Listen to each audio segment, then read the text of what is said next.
เป็นศาลาแหล่งพักพิงใจเห็นพระประธานเหนือแท่นธรรมรงเหมือนพุทธองค์เหนืออาจอำไพ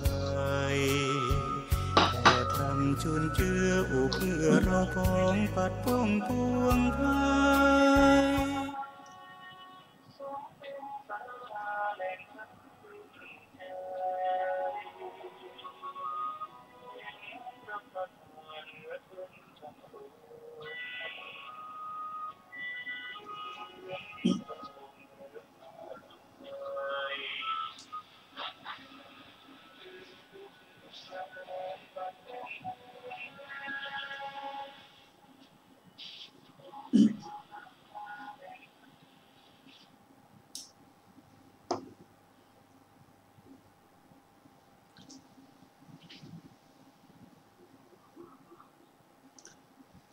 สวัสดีครับท่านผู้ฟังที่เคารพครับท่านผู้ฟังกำลังรับฟังรายการพระไตรปิฎกลอยฟ้ามีเสนอให้ท่านผู้ฟังทุกวันพุธตั้งแต่เวลา 18:20 นาทีถึง 19 นาฬิกาดำเนินรายการโดยกระผมพันเอกธนัทเดชะ วันนี้เราก็ได้นำพระสูตรที่ชื่อว่าสังคีติสูตรบทที่ 9 มาศึกษากันสังคีติสูตรนี้เป็นพระสูตรที่ท่านพระสารีบุตรทรงรวบรวมคำสอนของพระผู้มีพระเจ้าไว้เป็นหมวดตั้งแต่หมวด1ถึงหมวด10โดยมีการปรารภของท่านนิครนนัตตบุตรซึ่งได้สิ้นชีวิตไปโดยไม่ได้รวบรวมคำสอนไว้ก็ทำให้ลูกศิษย์ลูกหานั้นแตกกันทะเลาะวิวาทกันไม่เห็นด้วยต่างคนก็ว่าของตนถูก ก็เรื่องนี้ท่านพระมหาจุนทะได้มาเรียนหารือกับท่านพระนนท์ว่าพระพุทธเจ้าของเราทรงตรัสสอนรวบรวมทรงตรัสสอนไว้มากมายแต่เราไม่ได้รวบรวมคำสอนไว้จะมีปัญหาหรือเปล่าหลังจากที่พระองค์เสด็จดับขันธ์ปรินิพพานไปท่านพระนนท์และท่านพระมหาคัญชะได้เข้าเฝ้าพระผู้มีพระเจ้าและกราบทูลเรื่องนี้ไว้ซึ่งพระผู้เจ้าได้ตรัสว่าเรื่องนี้ก็สมควรที่จะรวบรวมคำสอนที่ตถาคตได้ทรงตรัสไว้แสดงไว้แต่อย่างไรก็ตามถ้าพูดถึงนิครนนัตตบุตรพระธรรมคำสอนของท่านนั้นไม่เป็นไปเพื่อความดับทุกข์จริงๆ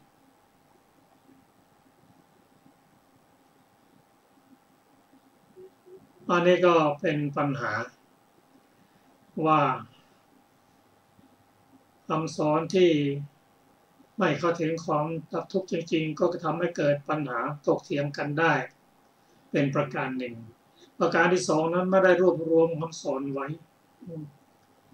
พระผู้มีพระเจ้าทรงตรัสว่าคำสอนของพระองค์นั้นเป็นนิยานิกธรรมเป็นธรรมที่ทำให้พ้นจากทุกข์ได้จริงทรงเห็นด้วยในการที่รวบรวมเมื่อพระองค์ได้ตรัสไปอย่างนี้แล้วก็ท่านพระสารีบุตรได้ทรงประทานรวบรวมคำสอนของพระผู้มีพระเจ้าไม่เป็นหมวดทั้งหมวด1หมวด2หมวด3หมวด4จนถึงหมวด10แต่ละหมวดก็ประกอบด้วยรายละเอียดและไปแสดงสาธยายต่อหน้าพระผู้มีพระเจ้าพระองค์ทรงสรรเสริญในพระสูตรนี้ในโอกาสต่อมาพระองค์ ได้โปรดให้พระสารีบุตรแสดงพระสูตรนี้แก่พระสุภิกษุสงฆ์500 รูปท่านผู้ฟังเมื่อได้ฟังจบแล้วก็พระภิกษุสงฆ์500 รูปนั้นได้เป็นพระอรหันตบุคคลหมด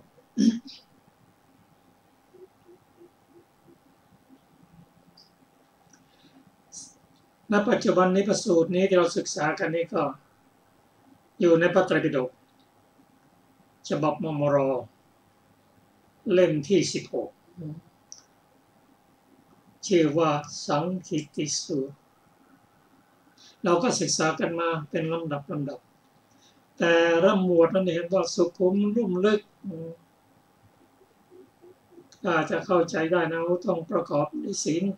สมาธิปัญญาก็อย่างไรก็ตามเราน้อมนำมาศึกษาอย่างน้อยที่สุดให้ผ่านจิตผ่านใจของเราให้เป็นอุปนิสัยแต่ถ้าท่านใดมีบุญมีปัญญาท่านฟังเข้าใจก็บรรลุธรรมเป็นธรรมของพระผู้มีพระเจ้าครับวันนี้เราจะได้มาศึกษาด้วยสังคีติหมวด9ก็ขอเรียนเชิญท่านผู้ฟังได้รับฟังร่วมกัน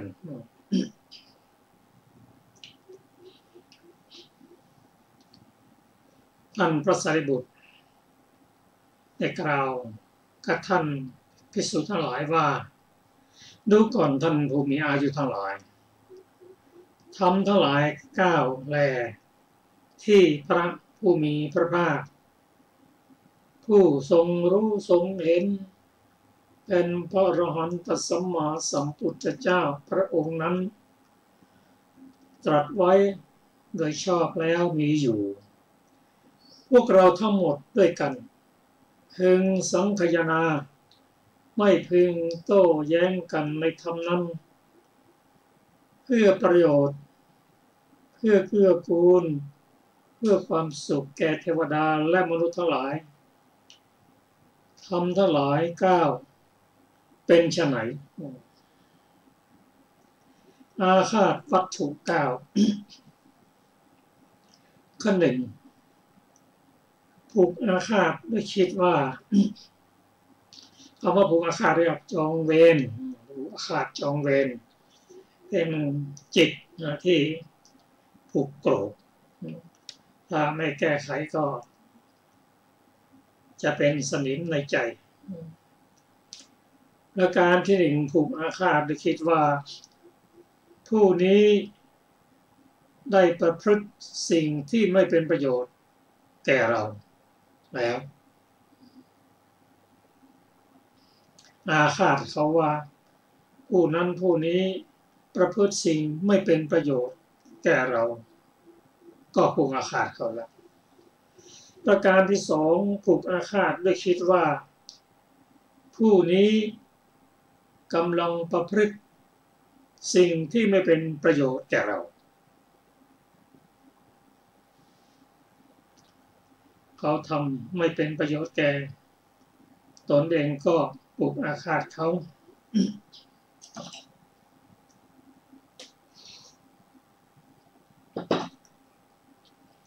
ประการที่3ผูกอาฆาตด้วยคิดว่าผู้นี้จะประพฤติสิ่งที่ไม่เป็นประโยชน์แก่เราประการที่4ผูกอาฆาตด้วยคิดว่าผู้นี้ได้ประพฤติสิ่งที่ไม่เป็นประโยชน์แก่บุคคลที่เรารักบุคคลที่เป็นที่ชอบใจของเรา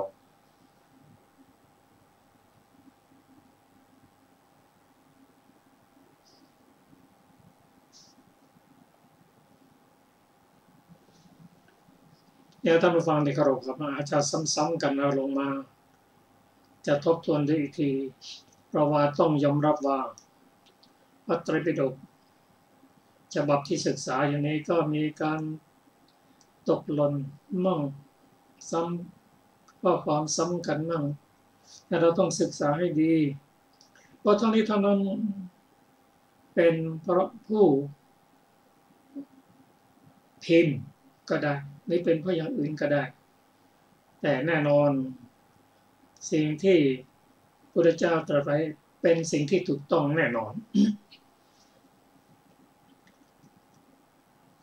ประการที่สี่ผูกอาฆาตโดยคิดว่าผู้นี้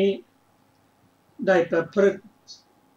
สิ่งที่ไม่เป็นประโยชน์แก่บุคคลที่เรารักเป็นที่ชอบใจของเราแล้ว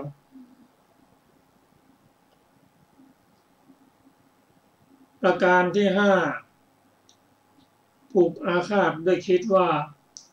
ผู้นี้กำลังประพฤติสิ่งที่ไม่เป็นประโยชน์แก่บุคคลที่เป็นที่รักที่ชอบใจของเราข้อหก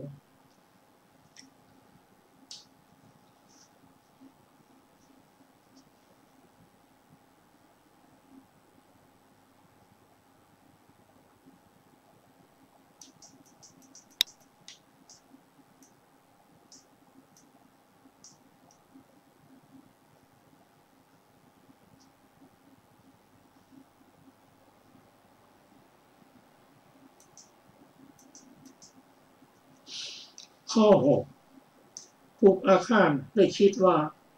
ผู้นี้จะประพฤติ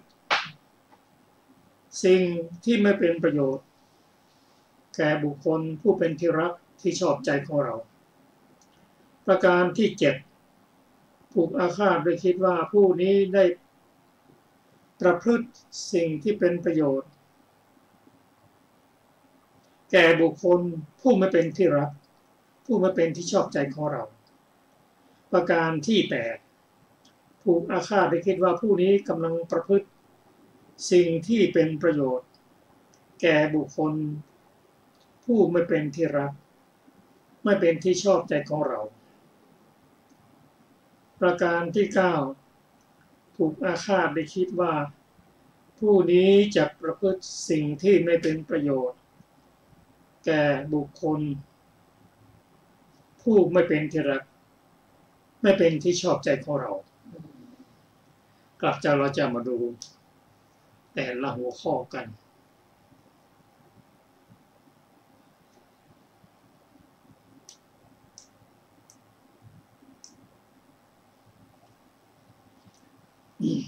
อาฆาตวัตถุเก้าอย่าอาฆาตจองเวรไม่พอใจข้อหนึ่งนั้นผูกอาฆาตได้คิดว่าผู้นี้ได้ประพฤติสิ่งที่ไม่เป็นประโยชน์แก่เราแล้วถ้าเราจะมาพิจารณาดูว่าบุคคลที่ไม่ประพฤติสิ่งที่ไม่เป็นประโยชน์แก่เรานั้นก็มีอยู่มากมายก็เขาก็ประโยชน์ใครประโยชน์มันแต่ที่ไปผูกอาฆาตนี้บุคคลนั้นต้องเป็นผู้ใต้บังคับบัญชาหรือเป็นญาติพี่น้องที่ควรจะช่วยเขาแต่บุคคลผู้นี้ไม่ได้ประพฤติสิ่งที่ไม่เป็นประโยชน์แก่เราแล้วก็ดังที่เรียนทราบว่าบุคคลส่วนใหญ่ก็ประพฤติสิ่งที่เป็นประโยชน์แก่ตนนั้นนะไม่เป็นประโยชน์แก่ผู้อื่นนะต้องแก่ตนแต่ที่ไปผูกอาฆาตนั้นเพราะว่าบุคคลนี้เราเคยได้ช่วยเหลือเป็นผู้ใต้บังคับบัญชาเป็นญาติพี่น้องสารโลหิตประพฤติสิ่งที่ไม่เป็นประโยชน์แก่เราทั้งที่เราเคยช่วยเหลืออะไรอย่างนี้ก็อาฆาตจองเวรก็ถามมาดีไหมไม่ดีเท่านั้นนะถ้าทำยังไงหลังก็มีข้อปฏิบัตินะดังจะเห็นว่าพระองค์ตรัสเหตุแล้วก็ตรัสถึงวิธีการแก้ไขและผลประการที่สองผูกอาฆาตได้คิดว่าผู้นี้กำลัง ประพฤติสิ่งที่ไม่เป็นประโยชน์แก่เราประการที่หนึ่งครับจองเวรเพราะเขาประพฤติแล้วไม่ทำไม่ทำประโยชน์ให้เขาทำไปแล้วแต่จองเวรประการที่สองนั้นจองเวรเหมือนกันกับผู้ที่กำลังประพฤติข้อสองกล่าวว่าผูกอาฆาตด้วยคิดว่าผู้นี้กำลังประพฤติสิ่งที่ไม่เป็นประโยชน์แก่เราการมีเห็นกันในทุกวันโดยเฉพาะงูกลุ่มที่ว่าตั้งใจว่าจะทำอย่างนั้นอย่างนี้แต่กลับไปทำอย่างอื่นก็มี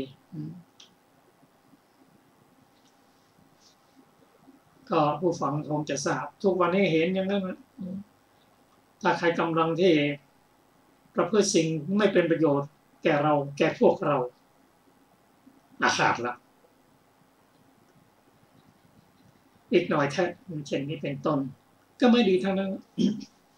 ประการที่สามผู้อาฆาตได้ว่าผู้นี้จะประพฤติสิ่งที่ไม่เป็นประโยชน์แก่เราอันนี้ทั้งสามการเลยท่านผู้ฟังประการที่สามนั้นเป็นอนาคตการเนี่ยผู้คนนี้จักประพฤติเนี่ยยังไม่ได้ประพฤตินะจักดูลักษณะดูอาการเนี่ยแนวโน้มไม่ประพฤติที่เป็นประโยชน์แก่เราแก่พวกเราแน่อาฆาตจองเวรประการที่สองนั้นเป็นปัจจุบันการ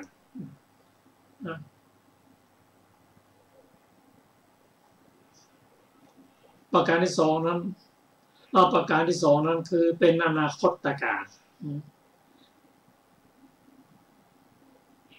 เป็นกำลังประพฤตินะเป็นปัจจุบันก็ได้เป็นปัจจุบันกำลังทำอยู่แล้วเนี่ยขณะนี้กำลังทำอยู่เป็นปัจจุบันข้อสองข้อหนึ่งนั้นผู้อาฆาตว่าผู้นี้ได้ประพฤติสิ่งที่ไม่เป็นประโยชน์แก่เราแล้วอันนี้เป็นอดีตการทั้งสามการท่านผู้ฟังเนี่ยคนคบกันเขาอาฆาตกันทั้งสามการทีเดียวกลับมาดูข้อที่สี่ผูกอาฆาตโดยคิดว่าผู้นี้ได้ประพฤติสิ่งที่ไม่เป็นประโยชน์แก่บุคคลที่เรารักที่ชอบใจของเราแล้วอันนี้ก็เป็นอดีตการเพราะว่าบุคคลผู้นี้ไม่ประพฤติที่เป็นประโยชน์แก่บุคคลที่เรารักเช่นอะไรบิดามารดาผู้บังคับบัญชาหมู่กลุ่มอะไรต่างๆกับบุคคลเรารักใครรักบิดามารดารักสามีภรรยาแต่เขาไม่ได้ทำสิ่งที่ประโยชน์แก่บุคคลที่เราชอบแต่ไปทำให้แก่บุคคลที่เขาชอบที่เราชอบเขาไม่ทำไปทำให้กับบุคคลอื่นแต่จะผูกอาฆาตได้ข้าทางเทียนทราบว่าคนที่ประพฤตินั้นจะต้องเป็นคนที่เราเคยมีบุญคุณแก่เขาเป็นผู้บังคับบัญชาเขาเป็นที่ร่วมงานต่างๆอันนี้ก็ผูกอาฆาต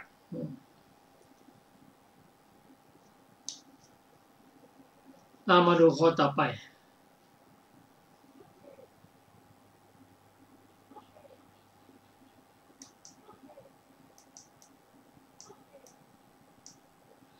ข้อที่ห้าผูกอาฆาตได้คิดว่าผู้นี้กำลังประพฤติสิ่งที่ไม่เป็นประโยชน์แก่บุคคลผู้เป็นที่รักเป็นที่ชอบใจของเรา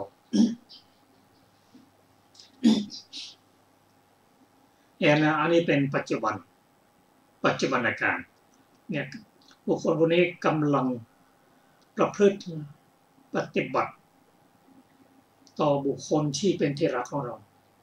ประพฤติสิ่งที่ไม่เป็นประโยชน์นะอาฆาตน่าจะทำให้ประโยชน์ให้กับบุคคลที่เรารักนะกับบุคคลที่เราชอบใจนะไปทำให้กับบุคคลที่เราไม่รักกับไม่ที่ชอบใจก็ผูกอาฆาตผูกโกรธ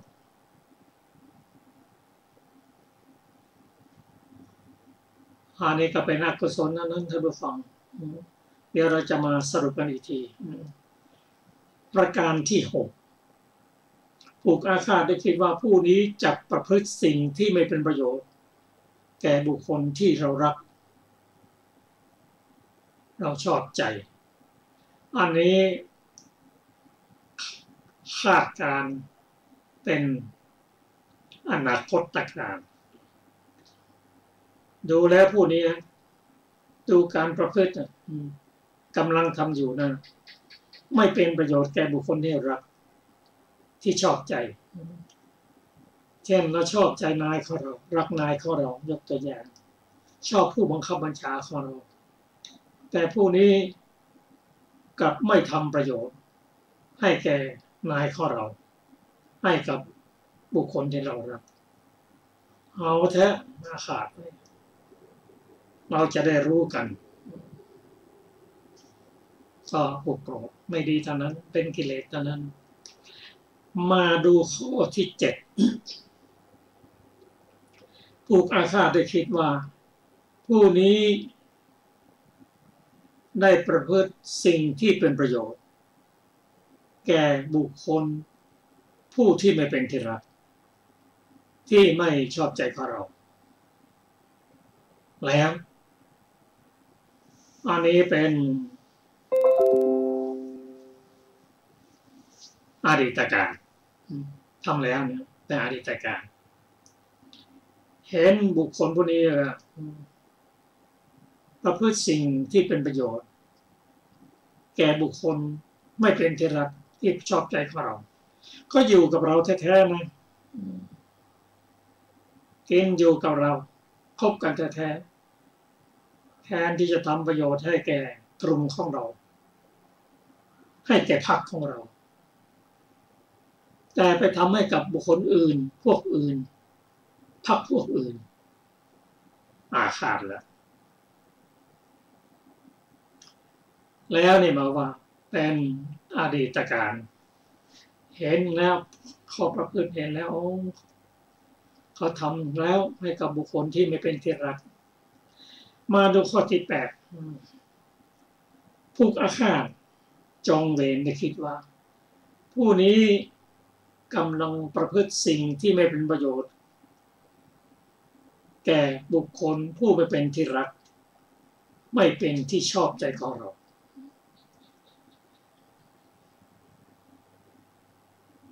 สังเกตเห็นว่าคนนี้กำลังทำประโยชน์ให้แก่บุคคลที่ไม่เป็นที่รักที่ไม่เป็นที่ชอบใจของเราเรามีนายเป็นที่รักเรามีกลุ่มเป็นที่รักที่ชอบใจแต่คนนี้อยู่กับเรากลับประพฤติสิ่งที่ไม่เป็นประโยชน์สิ่งที่เป็นประโยชน์แก่บุคคลอื่นแก่พรรคพวกอื่นเอาเถอะผูกอาฆาตไปแล้วอันนี้เป็น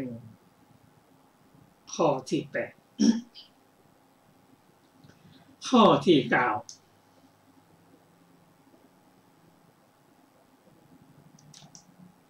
ผูกอาฆาตโดยคิดว่า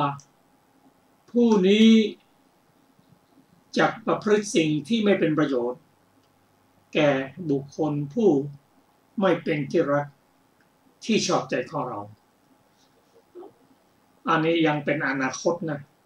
อนาคตก็เห็นแล้วนะคนที่อยู่กับเราเนี่ยอยู่กับนายของเราที่เรารักนะอยู่กับพวกที่เรารักเนี่ยดูลักษณะแล้วนะสังเกตดูแล้วแน่ใจว่าจะทำสิ่งที่เป็นประโยชน์ แก่บุคคลอื่นแต่ไม่ทำให้กับบุคคลที่เรารักที่ชอบใจผูกอาฆาตจองเวรอันนี้เรียกว่าอาฆาตผูกอาฆาตกล่าว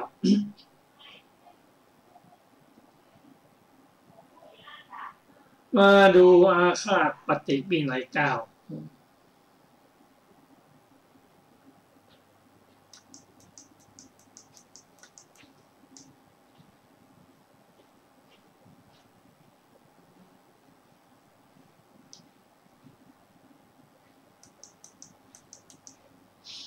อาฆาตปฏิวินัย9นั้นตรงกันข้าม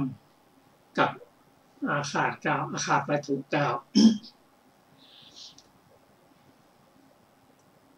กล่าวว่าข้อ 1บรรเทาความอาฆาตเสียด้วยคิดว่าเขาได้ประพฤติสิ่งที่ไม่เป็นประโยชน์แก่เราแล้วเพราะเหตุนั้นการที่จะไม่ให้มีการประพฤติสิ่งที่ไม่เป็นประโยชน์แก่เรานั้นจะหาได้ในบุคคลนั้นแต่ที่ไหนก็เพ่งไปที่บุคคลที่ได้ประพฤติสิ่งที่ไม่เป็นประโยชน์แก่เราแล้วบรรเทาไปโดยคิดว่าเราจะไปห้ามจิตห้ามใจบุคคลนั้นได้อย่างไรจะหาจากบุคคลนั้นได้แต่ที่ไหนเพราะเขามีอุปนิสัยอย่างนั้นไม่อาฆาตไม่จองเวรกับบุคคลที่ได้ประพฤติแล้วในสิ่งที่ไม่เป็นประโยชน์แก่เรา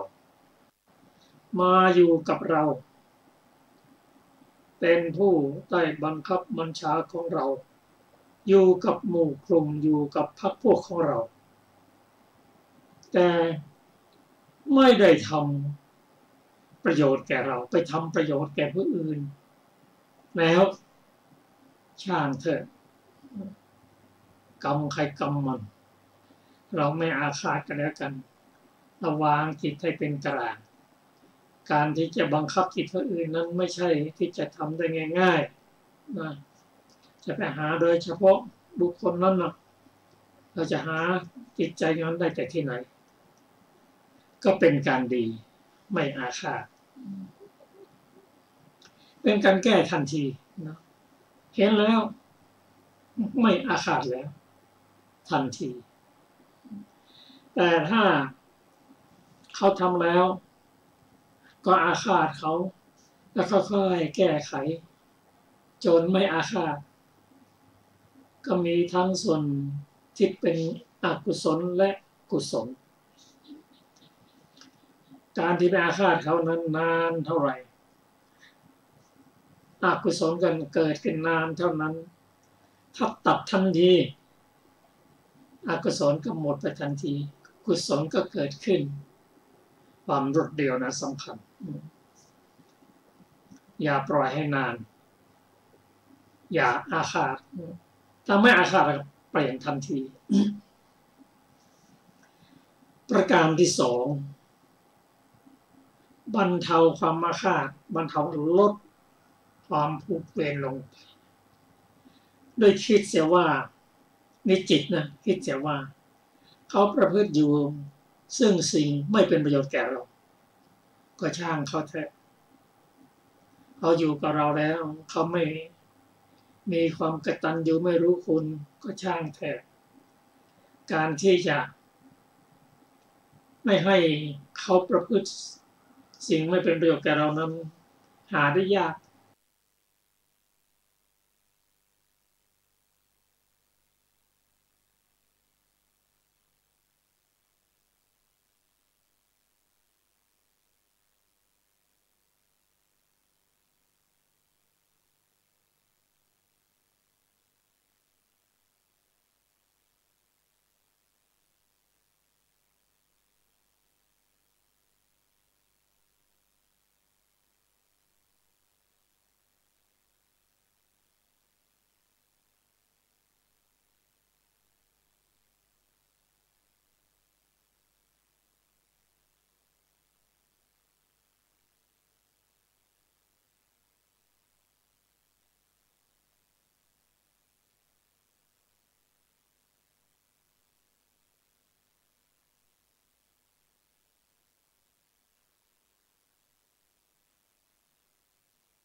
ครับมาดูประการที่สามกัน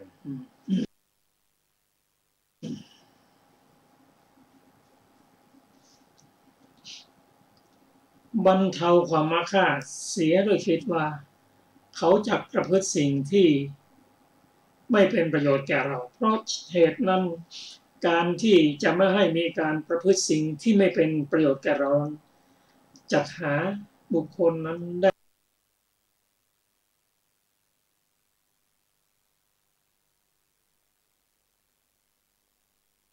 แต่ที่ไหนก็หมู่กลุ่มมันมีอยู่คนเดียวช่างมันเถอะไม่อาฆาตไม่จองเวรเห็นแล้วว่าจะประพฤติสิ่งที่ไม่เป็นประโยชน์แก่เราให้อภัยไม่อาฆาต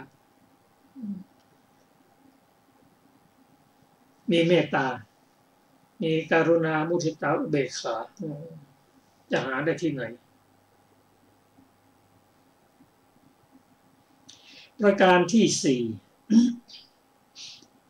บรรเทาความอาฆาตเสียด้วยคิดว่าเขาได้ประพฤติสิ่งที่ไม่เป็นประโยชน์แก่บุคคลผู้เป็นที่รักที่ชอบใจเราแล้วเพราะเหตุนั้น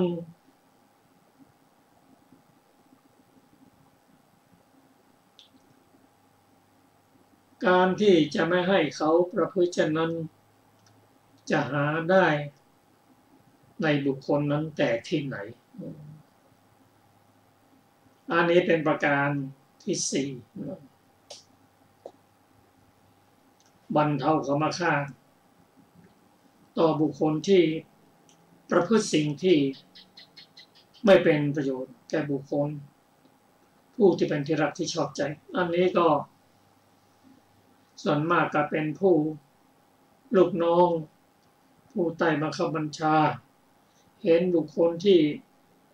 ไม่ทำประโยชน์ให้แก่ผู้บังคับบัญชาของเราให้แก่พรรคพวกของเราช่างเถอะเราทำไม่ดี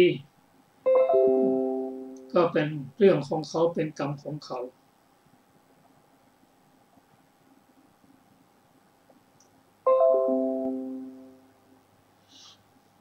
อีกสักข้อท่านผู้ฟังที่เคารพครับประการที่ห้านั้นบรรเทาความอาฆาตเสียโดยคิดว่าเขาประพฤติอยู่ซึ่งสิ่งไม่เป็นประโยชน์แก่บุคคลที่รักที่ชอบใจเราเพราะเหตุนั้น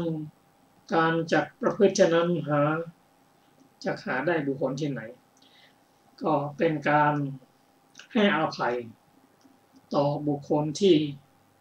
ไม่ทำประโยชน์ให้แก่เราไม่ทำประโยชน์ให้แก่บุคคลที่เรารักทำประโยชน์ให้แก่บุคคลที่เราไม่ชอบใจเป็นต้นก็เป็นการละอกุศลทำใจให้เป็นกุศลรับท่านฟังที่เคารพก็สูตรนี้เราคงจะน้อมนำมาใช้ในชีวิตประจำวันของเราได้ขอความสุขสวัสดีจงมีแก่ท่านฟังทุกท่านทุกคนเทินครับพบกันในวันพุธหน้าสวัสดีครับ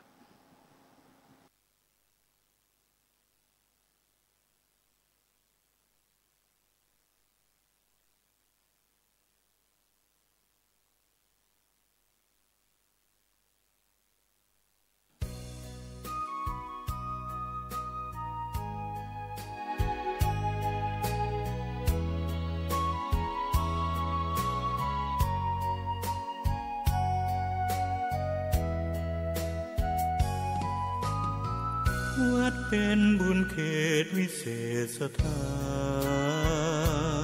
นเหมือนทิพย์วิมานของหมู่ประชาสะอาดรื่นรมด้วยร่มเงาไม้ได้ร่วมศรัทธาสมเป็นศาลาแหล่งพักพิงใจเห็นพระประธานเหนือแท่นธรรมรงเหมือนพุทธองค์เหนืออาจอำไพแต่ทำจุนเจืออุเพื่อเราพ้องปัดป้องปวงภัยขอน้อมดวงใจกราบไหว้วันทา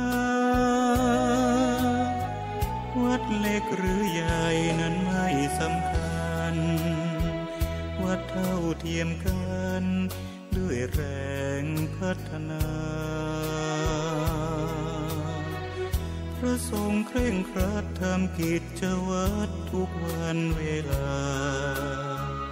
มีจิตเมตตาต่อชาวสังคมระฆังกังวานขานเร่งศรัทธาคิดพัฒนาวัดให้เหมาะสมดื่มด่ำธรรมะขจัดตัณหาอย่าติดอารมณ์ขอเชิญชื่นชมสู่ร่มอาราม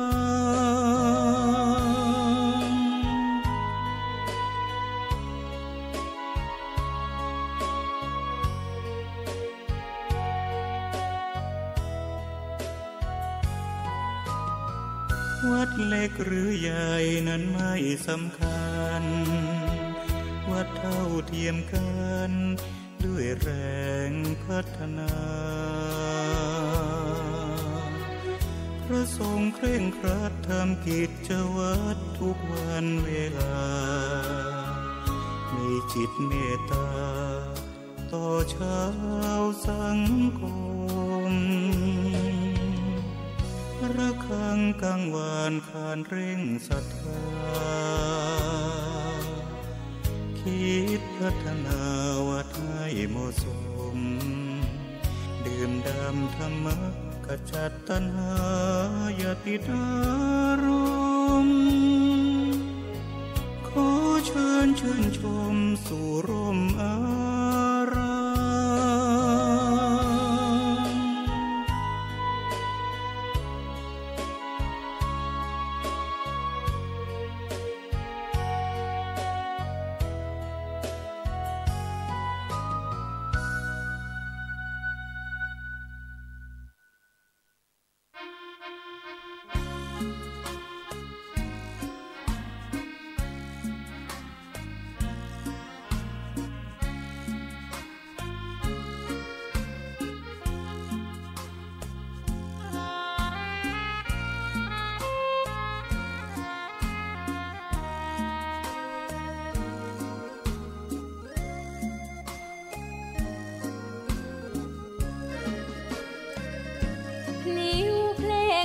มถูกถ้อยคำเข้าถึงจิตใจฟังรายการวิทยุเสียงใสส่งถึงใจไปสู่ปลายนาสารธรรมน้อมนำมองพระศาสดาบอกผู้คนทั่วลาหันมาเข้าวัดฟังธรรมคลื่นเสียงนี้เป็นคลื่นธรรมะจากใจส่งถึงบ้านไกลบ้านไกลฟังได้สุขใจล้ำยามดึกดื่นค่ำคืนมีงานต้องทำเป็นคลื่นสารธรรมเน้นย้ำธรรมะเพื่อนใจเสียงคลื่นธรรมบอกหลักธรรมให้คลายความเหงาฟังเสียงธรรมะเบาเบาบอกเล่าถึงคนบ้านไกลสื่อธรรมะบอกลดละระหว่างด้วยใจสื่อไปถึงสวงในเข้าใจหลักธรรมหลักดีพลิ้วเพลงธรรมผูกสัมพันธ์จิตใจร่าเริงฟังสาระธรรมะบันเทิงรื่นเริงในชีวิตยามวันว่างเดินทางไปเยี่ยมสถานีนัดพบกันนครราชสีมาติดตามความก้าวหน้าแผนพัฒนาการเชื่อมโยงโครงข่ายคมนาคมทางรางกองบัญชาการตำรวจนครบาลเตรียมกำลังพลกว่า 5,500 นายพร้อมดูแลความปลอดภัยวันเลือกตั้งล่วงหน้า เวียดนามสั่งห้ามเครื่องบินโบอิ้ง737 MAX 8บินสู่น่านฟ้าหลังเครื่องบินรุ่นนี้ประสบ